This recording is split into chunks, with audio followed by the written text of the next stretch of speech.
जय हिंद। देखिए, भारत चीन सीमा पर एकदम मिरर डिप्लॉयमेंट चल रहा है। मिरर मतलब होता है आमने सामने, जितनी उधर फौज उतनी इधर फौज। जिस तरह शीशा में हम देखते हैं जितना उधर दिखता है उतना इधर दिखता है, तो भारत और चीन की सीमा पर मिरर डिप्लॉयमेंट चल रहा है। देखिए, चीन की पूरी मंशा है कि अगले 2 से 3 साल में वो ताइवान को कब्जा करना चाहता है। इसके लिए वो पीओके की बलि दे देगा, क्योंकि चाइना के ही दम पर पाकिस्तान कूदता है, वो इस बार उसको बलि देगा।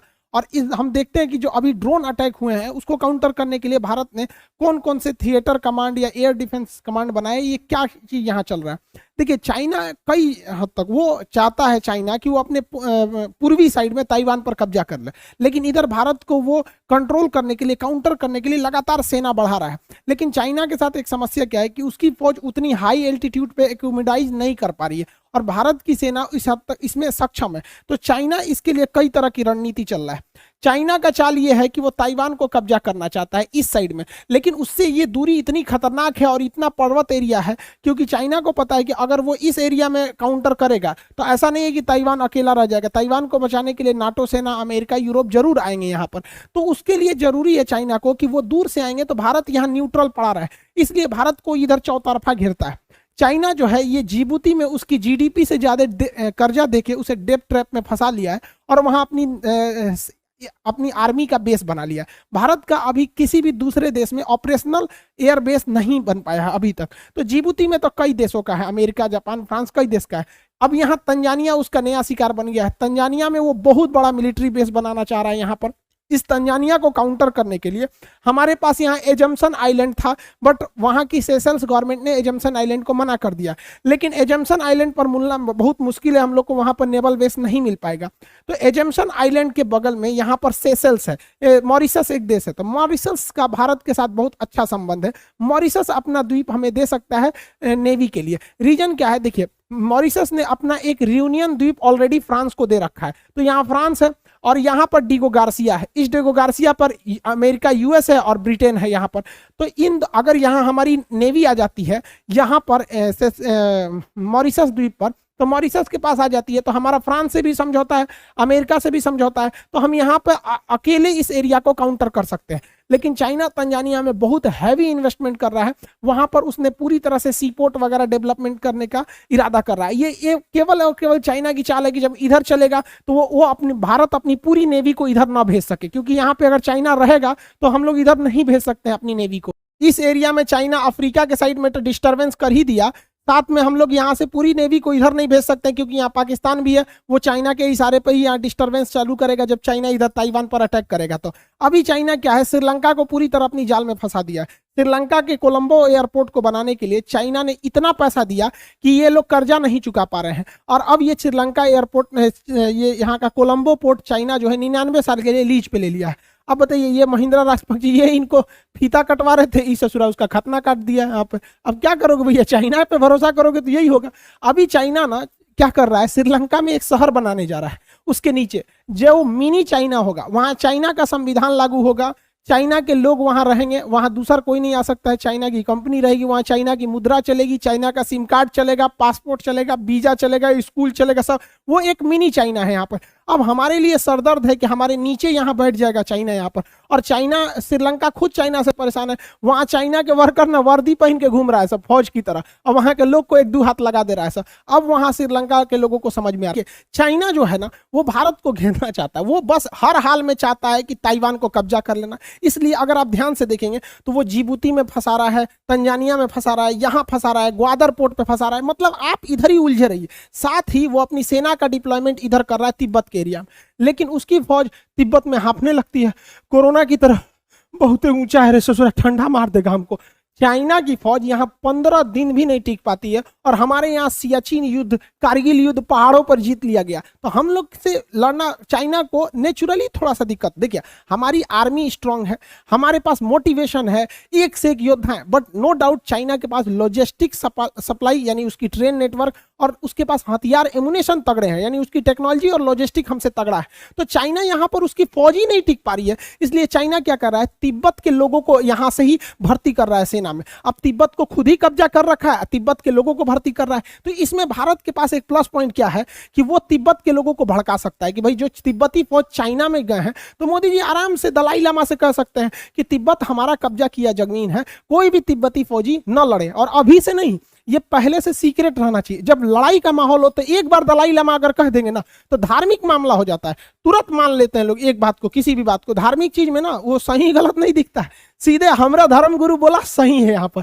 तो दलाई लामा एक बार बोल देंगे कि जो भी तिब्बती फौजी है चाइना की ओर से न लड़े, तो यहाँ पे देखिए तिब्बत के लोग स्वतंत्रता के लिए बहुत बहुत आंदोलन भी करते हैं। ये लोग बहुत जुल्म करते हैं तिब्बत के ऊपर, ये ससुरा तिब्बतियों के ऊपर, वीगर मुसलमानों के ऊपर, लेकिन इनके खिलाफ कोई बोलता नहीं क्योंकि इनके पास पैसा, टेक्नोलॉजी सब कुछ है। तो यहाँ हमारे लिए दलाई लामा काम आ सकते हैं क्योंकि इनका शरण स्थल भारत में है। आप बताएंगे दलाई लामा हिमाचल प्रदेश में कहाँ इनका शरण स्थल है, कहाँ इनका मतलब आश्रम है। चाइना जब हांगकांग को पूरी तरह से दबा दिया तो ही चाइना का मन बढ़ने लगा। हांगकांग का एप्पल्स डेली अखबार को इतना टॉर्चर किया कि उस अखबार के मालिक को जेल कर दिया गया, वो न्यूज़पेपर बंद हो गया, चाइना के खिलाफ लिखता था। सोचिए चाइना अपने खिलाफ कुछ भी नहीं सुन सकता है। अब उसकी नज़र पूरी तरह से ताइवान पे है। अब ताइवान के लोगों, ताइवान के मिनिस्टर वगैरह भी कह चुके हैं कि बहुत जल्द हो सकता है चाइना हमारे पर अटैक करे। हालांकि यूएस नेवी हमेशा इस एरिया में डिप्लॉय रहती है, तो ये, लेकिन देखिए चाइना अगर इस साइड में इन्वॉल्व होगा तो यूएस भी डायरेक्ट चाइना से नहीं उलझने वाला है। तो इस साइड में हम लोग को क्या फायदा होगा, ध्यान से समझिए।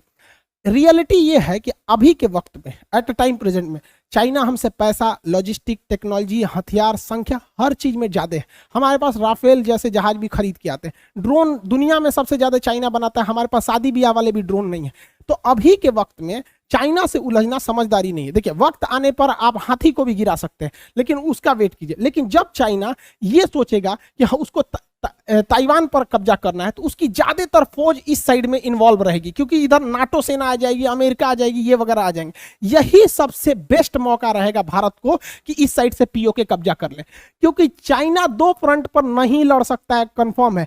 चाइना के लिए फर्स्ट प्रायोरिटी रहेगी ताइवान को कब्जा करना। इसी वक्त अगर हम पीओके पर हमला करके ये लेते हैं तो उस वक्त चाइना पाकिस्तान को मरते छोड़ देगा, ये गारंटी। इसलिए उसने उसको डुप्लीकेट हथियार भी दे रखे हैं और सीधे कह देगा हम क्या कर सकते हैं यहाँ पर। और अगर एक बार में पीओके आ गया तो भैया ये सीपीईसी जो सड़क है, ये चाइना से कनेक्टिविटी टूट गया, ससुरे ग्वादर बंदरगाह तुम्हारा काम खत्म। अब तुमको ग्वादर बंदरगाह के लिए घूम के आना पड़ेगा। यहाँ हमारा अंडमान निकोबार है, तुम्हारा खूब अच्छा से परछावन किया जाएगा, थूर थार के मुंह हाथ। यहाँ से भारत इसके लिए तैयारी भी कर रहा है। भारत ने क्या किया है, अपने साइड यहाँ पर कर्नाटक के कारवार में बहुत बड़ा नेवल बेस बना रहा है, एशिया का सबसे बड़ा नेवल बेस, और एक विशाखापट्टनम में इधर में। अब इन दोनों की खासियत समझिए। पहले नेवल बेस कारवार का समझते हैं, फिर विशाखापट्टनम का समझते हैं। देखिए कारवार में ऑपरेशन सी बर्ड, जो प्रोजेक्ट सी बर्ड है, प्रोजेक्ट सी बर्ड के तहत वहां सबसे बड़ा नेवल बेस बनाया जा रहा है। वहां नौसेना की जहाजें आएंगी, लंगर डालेंगी, वहां एमुनेशन, हथियार, फ्यूल, रडार रिपेयरिंग, हर चीज करेंगे। इतना बड़ा नेवल बेस होगा, ये एशिया में सबसे बड़ा डोमिनेट करेगा यहाँ पर। और ये पश्चिम साइड में है तो पाकिस्तान इधर से चूचा नहीं करेगा। और साथ में इधर विशाखापट्टनम में, इधर तो हो गया कारवार वाला में, इधर विशाखापट्टनम से लगभग 150 किलोमीटर दूर रामबीली में भारत जो है अपनी पनडुब्बियों को छुपा के रखने के लिए पहाड़ के अंदर खोद दिया। पनडुब्बी, अब यहाँ अंदर कौन जा रहा है किसी को नहीं दिखेगा, पनडुब्बी अंदर आएगी, घुस जाएगी, और इसके अंदर 6 पनडुब्बियों को रखने की व्यवस्था। देखिए एक यहाँ दिख रही है, 2 यहाँ, 3 यहाँ। ये पनडुब्बी छोटी मोटी नहीं होती है, ट्रेन की साइज की होती है सर। ट्रेन समझते हैं ना, जो रेलगाड़ी उतना बड़ा होती हैं सब, और पानी के अंदर चलती हैं सब। अब साइलेंट किलर बोला जाता है। तो रामबिली में हम ऐसे पनडुब्बियों को छुपा सकते हैं। चाइना भी इस पर बहुत पहले से तैयारी कर रहा है। चाइना ऐसे 6 नेवल बेस यहाँ बना लिया है, जिसका सबसे बड़ा नेवल बेस हेनान प्रायद्वीप में, या जो है उसका यूलिन नेवल बेस है। देखिए यूलिन नेवल बेस में यहाँ एक पानी वाली जहाज खड़ी है, यहाँ खड़ी है। आप यहाँ अगर ध्यान से देखेंगे तो एक पनडुब्बी जाती हुई दिखाई दे रही होगी यहाँ से। ये पनडुब्बी इसके अंदर घुस जाएगी यहाँ पे, अंदर पता नहीं चल पाता है यूलिन नेवल बेस पे। हालांकि ससुरा चाइना कितना छुपाए, तो जब हमारा पता चल जाता है तो हमारी सेना को नहीं पता चलेगा, नहीं हो पता रहेगा तो बता तो दिए रहे। इन सब को देखते हुए हमारे तीनों सेनाओं के जो चीफ हैं, चीफ ऑफ डिफेंस स्टाफ, इनके अंडर में थल सेना, वायुसेना, नौसेना, तीनों को ये एडवाइस दे सकते हैं। ये एक तरह का एडवाइजरी बोर्ड होती है, ये तीनों के लिए डिसीजन ले सकते हैं। यहाँ पर इन्होंने कहा है कि देखिए हमारी थल सेना, वायुसेना, नौसेना, ये 3 सेना से अब काम नहीं चलने वाला है, अब हमें और एडवांस बनना है। और कोई सेना, तो आप कहेंगे ये कौन सेना है, तो ये एक और मेरी टाइम कमांड बनाना चाहते हैं।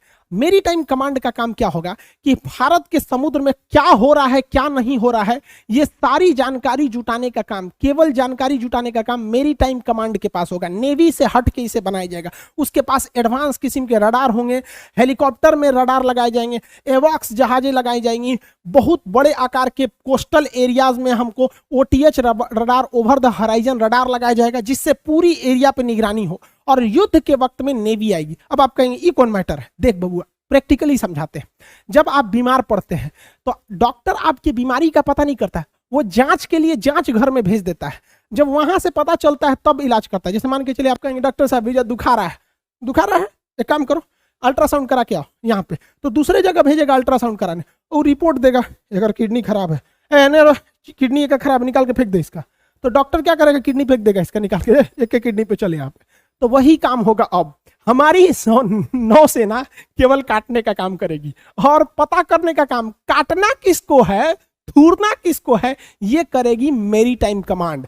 तो बाहर भैया बिपिन रावत जी बहुत बहुत बहुत बहुत बढ़िया काम किए यहाँ पर। और ऐसा एक, ये तो एक कमांड हो गया। अभी देखिए ये तो नेवी के लिए है, अब देखिए एयरफोर्स के लिए। इन्होंने कहा कि हमारी जो एयर क्षेत्र है यहाँ पर भी जो हमारी एयरफोर्स है, इसका काम ये नहीं है पता करना कि कौन आया, ड्रोन आया, जहाज आया क्या, ना, एयरफोर्स का काम केवल थूरना है। जांच करने का काम हमारी एयर डिफेंस कमांड करेगी। तो अब एक एयर डिफेंस कमांड बनने वाला है, जिसके पास हैवी रडार होंगे, सैटेलाइट सिग्नल होंगे, उसके पास एक से एक एवॉक्स विमान होंगे जो पूरी भारत में निगरानी करते रहेंगे कि कोई घुस तो नहीं रहा है यहाँ पर। इसके अलग अलग कमांड्स बनाए जाएंगे और पूरे भारत को रडार पर ट्रैकिंग किया जाएगा। और जब पता चलेगा हाँ ससुरा इधर आ रहे हैं तो जांच हो गया। अब डॉक्टर साहब को बताया जाएगा। डॉक्टर कौन है, राफेल, सुखोई, MiG-29, ये डॉक्टर है, उठेंगे सर ऑपरेशन करके धक देंगे सर, क्या ससुर तो नहीं। तो ये बनने वाला है हम लोग का एयर डिफेंस कमांड। इसी एयर डिफेंस कमांड के पास जिम्मेदारी रहेगी ड्रोन को काउंटर करने के लिए। अब ड्रोन को काउंटर करने के लिए छोटे साइज के रडार आते हैं और इनकी संख्या बहुत ज्यादा लगानी पड़ती है, जो एयरफोर्स के लिए एक हेडेक बन जाएगा। इसलिए ये काम एयरफोर्स से हटा के किसके पास हो जाएगा, एयर डिफेंस कमांड के पास। अब एयर डिफेंस कमांड के पास रडार हैवी पावर के होंगे। अब इनके पास 2 तरीका होंगे, एक सॉफ्ट किलिंग, आराम से काटो। सॉफ्ट किलिंग में क्या किया जाएगा, इस रडार का सिग्नल जाम किया कर दिया जाएगा, बस इस ससुरा हुए में रुक जाएगा, कहेगा ए चाचा बोलिए ना दहीने जाए कि बाएं, ओके उंगलियां छोड़ देगा और वहीं रुक जाएगा, बैटरी खत्म, धाए दे नीचे गिर जाएगा। तो एक होता है सॉफ्ट किलिंग, लेकिन एक होता है हार्ड किलिंग, हचाक से काट देने के लिए। तो हार्ड किलिंग के लिए लेजर बीम का यूज किया जाएगा। DRDO बना रही है और हम बहुत गुप्त रूप से हम लोगों ने इजराइल से समझौता कर लिया है यहाँ पर। तो ये हार्ड किलिंग, तो एक ही जगह पे दोनों रहेगा। छोट मोट ब्याह शादी वाला रहेगा तो उसको सॉफ्ट किलिंग, बड़ बड़ रहेंगे तो हार्ड किलिंग। लेकिन किलिंग मतलब किलिंग, चाहे वो सॉफ्ट किलिंग हो चाहे वो हार्ड किलिंग हो, समझा। इसके अलावा हमारा जो सबसे डिस्प्यूटेड एरिया रहता है, मतलब जो हाईली टेंशन वाला एरिया रहता है, वो यही रहता है। इसी एरिया में भारत को हमेशा टेंशन मिलते रहता है। चाहे ससुरा वो कभी डैम चौक में घुस जाता है, कभी यहाँ गलवान में घुस जाता है, कभी अक्साई चीन में घुसता है, कभी POK में, कभी इधर कभी उधर, यही वाला एरिया। तो इसलिए यहाँ भारत का पहला थिएटर कमांड बना दिया जाएगा, जहाँ नौसेना, वायुसेना, थल सेना तीनों एक के पास रहेंगे। सर एक के रूम में डिसीजन ले लिया जाएगा। पता चला वहां पर कोनो घुसल है आतंकवादी तो धाए दे, थिएटर कमांड का एक्शन कैसे होगा, आर्मी चलो, कमांडो चलो, पारा कमांडो चलो, हेलीकॉप्टर, राफेल, सुखोई सब चल जो ससुर, चोखा निकाल देगा सब अब ससुर को। तो चोखा निकालने के लिए बनाया जा रहा है थिएटर कमांड। ये बहुत तगड़ा रहेगा हम लोग का थिएटर कमांड। अब देखिए ध्यान से, एक और यहाँ एक डिसीजन लिया जा रहा है हमारे CDS के द्वारा। कहा जा रहा है कि आर्मी को ही कहा जाता है कि आप कश्मीर वगैरह में आतंकवादियों से लड़िए। खास करके कश्मीर में आतंकवादियों से लड़ने के लिए आर्मी ही रहती है वहां पे। अब आर्मी को बार बार डिस्टर्बेंस होता है, उसे सोचा चाइना के लिए खतरनाक हथियार रखे कि आतंकवादियों के लिए छोटे छोटे हथियार रखे, टेंशन हो जाता है। तो भारतीय सेना कह रही है कि सेना में से ही जो एकदम लंबे लंबे दुबले मतलब पतले जवान रहते हैं, सब जो खटाखट इधर उधर कूद फान सकते हैं, उनको साइड करके एक टेरर काउंटर कमांड बना दिया जाएगा, जिनका काम यही रहेगा कि आतंकवादियों को खोज खोज के आराम से मारते रहे सब यहाँ पे। तो सेना भी टेंशन फ्री रहेगी, ये लोग तो आराम से सेवा करते रहेंगे आतंकवादियों को। जम्मू एयरबेस पर जो ड्रोन से अटैक हुआ है, हालांकि उसमें 1-2 जवान हल्का सा इंजर्ड हुए, बहुत बड़ा क्षति नहीं हुआ, लेकिन पाकिस्तान वालों ने बहुत बड़ा गलती किया और भारत के ऊपर ये एक एहसान कर दिया क्योंकि हमारे हिंदुस्तान के लोगों में एक खराबी है ससुरा, जब तक ट्रेन हॉर्न ना देगी आदमी चढ़ने के लिए तैयार नहीं होगा, जब तक स्टूडेंट का टाइम टेबल नहीं आ जाएगा वो पढ़ने के लिए रेडी नहीं होगा ससुरा। हम लोग बड़ा उटपटांग काम करते हैं, गर्मी के दिन में आदमी छत पे सोया रहता है, पानी टिप टिप होगा, जब तक ससुरा जोर से ना बरसे आदमी भागता नहीं, आधा बिछौना भीगा जाता है। वैसे ही हम लोग हिंदुस्तान में भी हो, जब तक कोनो कांड ना हो जाए हम लोग तैयारे नहीं होते। और पाकिस्तान वालों ने एगो छोटा सा चिटपुटिया वाला बम फोड़ के जम्मू एयरबेस पर कांड कर दिया। अब इस कांड से उनके ऊपर महाकांड होगा। रीजन क्या है कि हम लोग अब थर्ड एयर स्ट्राइक करेंगे, अब चाहे यह सर्जिकल स्ट्राइक हो या एयर स्ट्राइक हो, लेकिन हमें जहां तक लगता है कि अक्टूबर के महीने से ये नेवी का स्ट्राइक होगा। आप लॉजिक सोचिए, पहले थल सेना मारी सर्जिकल स्ट्राइक, उसके बाद अभिनंदन जी मारे एयर स्ट्राइक, का नेवी सबका हाथ ना खजुआता होगा। अब कराची स्ट्राइक होगा, पता नहीं उधर कोई बम बम फोड़ दे सब वहां पर। तो ये 15 अगस्त के बाद ऐसी संभावना है। ये बिपिन रावत साहब ने भी कह दिया कि वक्त आने पर इसका जवाब दिया जाएगा। अब चूंकि 15 अगस्त से पहले पाकिस्तान में उसका 14 अगस्त को उसका जन्म दिवस है, पाकिस्तान की आज़ादी दिवस नहीं है, पाकिस्तान का 14 अगस्त को जन्म हुआ था, तो जन्मदिन मनाता है। हम लोग तो आज़ादी मनाते हैं, तो वो जन्मदिन मनाता है, तो उस समय थोड़ी सी सिक्योरिटी रहती है, तो उसके बाद हम लोग उसको धोएंगे लोग। अब पाकिस्तान डरा हुआ है थर्ड स्ट्राइक की वजह से, तो ये रडार और एंटी डिफेंस मिसाइल खरीदा था, एंटी एयरक्राफ्ट, ये मिसाइल हुआ धुआं हो गया। जिस तरह तिरंगा मूवी में नहीं गैंडा स्वामी की मिसाइलें फू फू करके धुआं हो गए, इसमें मालवेयर आ गया है। ये ऐसा खतरनाक है, बटन दबा रहा है तो जहाजी को का करके जहाजी उसका मिसाइल रह जा रहा है। कौन दिया है? चाइना दिया है। यहाँ पे देख भैया, इमरान चचा तुमको समझा रहे हैं कि ये खुद चाहता है कि तुम लूटे रहो, क्योंकि तुम्हारी हालत जब जब खराब रहेगी तुम इनके पास भीख मांगते रहोगे। रीजन क्या है कि भैया ये चाहता है, इसके लिए पीओके मायने नहीं रखता है, इसके लिए ताइवान मायने रखता है। तुम बबुआ ताइवान लो, हम इससे पीओके ले लेंगे। यहाँ पर समझ में आ रहा है कि नहीं आ रहा है? आई होप आप समझ गए होंगे कि जब चाइना इस ताइवान पर हमला करेगा तो हम लोग के लिए सबसे बेस्ट मौका रहेगा कौन से चीज को, पीओके को लाने के लिए। आगे कब third air strike surgical strike कब होता है, जब होगा तब हम लोग समझ जाएंगे। मिलेंगे नेक्स्ट क्लास में। जय हिंद।